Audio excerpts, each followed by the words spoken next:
Have you ever noticed how a problem that feels like the end of the world at 3 a.m. feels like an absolute joke at 9 a.m.? It's deep into the night. A minor inconvenience from earlier today is suddenly spiraling into a global catastrophe in your head. You're hit with a wave of intense anxiety. Your brain is pumping out brilliant, or so you think, business ideas, and a random rustle of the curtain makes your heart skip a beat. Then you finally fall asleep, wake up the next morning, look back at your midnight thoughts, and think, what on earth was I thinking? Why does everything, from your deepest fears to your creative breakthroughs, feel completely different at night? Where does your daytime sanity disappear to? And who is actually running the show inside your head while the rest of the world is asleep? Let's break down exactly how the night rewires your brain. Let's start with the main culprit behind all your midnight drama, the prefrontal cortex, or PFC. This is the frontal part of your brain, and evolutionary speaking, it's the newest addition. The PFC is responsible for logic, sanity, long-term planning, willpower, and most importantly, impulse control. It's the voice that tells you, don't eat that cake, don't text your ex, or think before you act. In cognitive science, the PFC is basically the designated driver of your consciousness. The problem is, this designated driver is the most energy-hungry organ in your entire body. It requires massive amounts of glucose and oxygen to keep running at high capacity. And after 16 to 18 hours of being awake, your prefrontal cortex simply gurns out. Scientists call this state localized glucose hypometabolism. Essentially, your frontal lobes are starving by the end of the day, and they slow down, punching out of work long before you actually close your eyes. But your brain doesn't just shut off. In the dark, left completely unsupervised by your exhausted cortex, the reins of power are hijacked by an ancient emotional structure, the limbic system, specifically the amygdala. The limbic system is your inner primitive toddler. It doesn't understand logic, it only operates on raw, immediate impulses: fear, aggression, lust, and the craving for instant, cheap dopamine. Brain scans of people at 3 a.m. show that amygdala activity spikes by an average of 60%. Meanwhile, the neural bridge connecting your cortex to your amygdala is practically blocked. During the day, your cortex sends calming signals to quiet your emotions. At night, that connection is severed. The toddler is home alone, and they've got the matches. That's why at night, any minor issue, a missed call, a small debt, or a careless comment, is blown completely out of proportion. You literally don't have the physical hardware online to rationalize it. But why are nighttime emotions almost always painted in shades of anxiety, panic, and dread? Why don't we just celebrate life at night instead of panicking? This is where our ancient evolutionary hardwiring kicks in. Humans are strictly diurnal, meaning day-hunting predators. Our ultimate survival superpower was perfect color vision in broad daylight and the ability to cooperate in groups. But the moment the sun goes down, we become blind, slow, and completely defenseless. 100,000 years ago, the night was a time of maximum lethal danger for our ancestors. A saber-toothed cat or a rival tribe could jump out of the bushes at any second, and because of this, natural selection hard-coded a brutal survival program into our brains that scientists call chemical hypervigilance. How does it work? In the dark, the brain switches to a state of high alert, where the cost of an error is asymmetrical. How can we worry if you hear a twig snap, your amygdala dumps adrenaline, you panic and climb a tree, only to find out it was just a falling leaf? What did that mistake cost you? A few burned calories. But if you hear that snap, turn on your daytime casualness and think, oh, it's just the wind, when it was actually a leopard, you're dead. You're eaten, and you don't pass on your genes. Over millions of years, evolution simply wiped out all the relaxed nighttime primates. You and I are the direct descendants of the most anxious, paranoid, and easily startled primates in history. So at night, your brain deliberately turns the sensitivity dial up to 100. It amplifies every little noise by 10, turns the creak of a settling floorboard into footsteps, and turns a jacket thrown over a chair into the silhouette of an intruder. You're not a coward. It's just your ancient security system operating at maximum capacity, trying to keep you alive in a perfectly safe apartment. Let's go even deeper, down to the physiology of your eyes. The way we see the world at night forces our brain to literally hallucinate, and it's pure physics. Your retina has two types of receptors, cones and rods. Cones handle the day shift. They require a lot of light, but they give you perfect, crisp details and billions of colors. Rods are your built-in night vision sensors. There are way more of them, and they can detect even a single photon of light, but they have a huge downside: lower pitch. They don't see color, and they provide a very blurry, low-resolution image.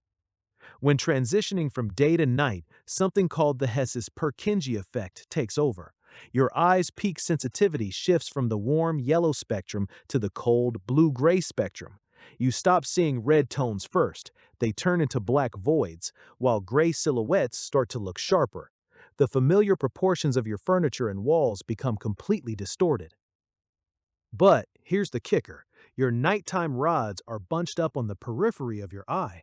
That means your peripheral vision works significantly better at night than your direct line of sight. Have you ever noticed that you catch the slightest movement out of the corner of your eye in the dark, but when you turn to look directly at it, there's nothing there? Because your rods are sending a blurry, gray, pixelated signal to your brain, your exhausted prefrontal cortex can't process it properly. So your brain switches to generative AI mode. It takes that blurry gray blob in your periphery and starts hallucinating an image from its database to fill the blanks. And what database is active at night due to our evolutionary fear? The threat database.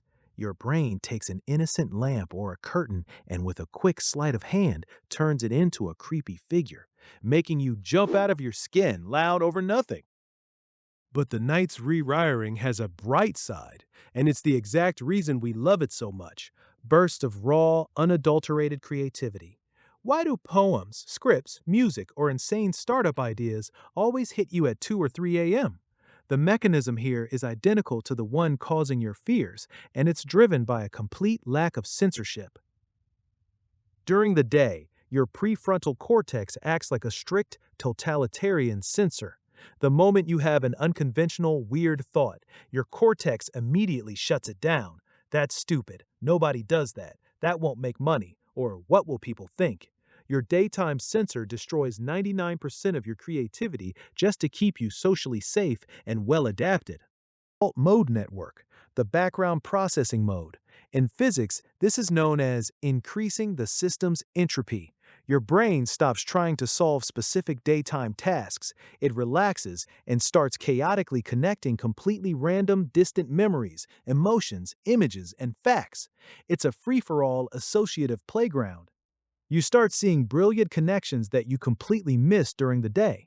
The filters are broken, the floodgates are open, and pure creativity flows out.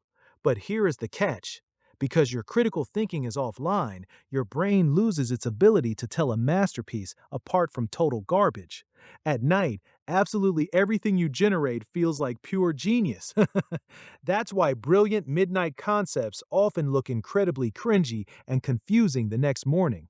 The night gives you tons of raw material. Some of it is gold, some is trash, but sorting through it is a job for tomorrow. Alright, so we get the mechanisms now. The night shuts down your logic, activates ancient paranoia, makes your eyes hallucinate, and shatters your creative filters. Knowing these hard scientific facts, it's stupid to try and fight your biology with pure willpower. You literally don't have the glucose for it. Instead, we're going to use 3 simple, proven biological hacks to take control of the night. Hack number 1: the 10 p.m. decision moratorium. Make this an absolute law. Any thought that enters your head after 10 p.m. is heavily debuffed by an exhausted cortex. Want to quit your job? Want to have a massive dramatic talk with your partner? Want to text your ex? Write it down. Dump that entire stream of consciousness into your phone notes or onto a piece of paper, but promise yourself, I will not hit send, and I will not make a decision until 12 p.m. tomorrow. Fun fact: the mechanical act of writing actually activates your motor cortex and slashes stress levels in your amygdala by a quarter, and 95% of the time, you'll reread that midnight nonsense the next day. delete it, and thank the universe you didn't do anything stupid last night. Hack number 2. Trick your amygdala with the right light. If you get hit by midnight panic, existential dread, or fear, never just lay there in pitch darkness letting your brain manifest monsters in the corners. But whatever you do, don't flip on bright overhead lights either. Your eyes contain receptors packed with a pigment called melanopsin, which is hypersensitive to brightness in the blue light spectrum. Instead, use a lamp or a nightlight with soft, dim yellow or red tones. Red light has a longer wavelength. It doesn't trigger your amygdala, but it gives your peripheral vision just enough context to see the actual outlines of your room. Your brain will realize there are no predators, and it will calm down. Hack number 3. Separate the creator from the critic. If you happen to catch that midnight wave of inspiration, do not try to edit, fix, or criticize your work. Take advantage of the fact that your inner censor is asleep.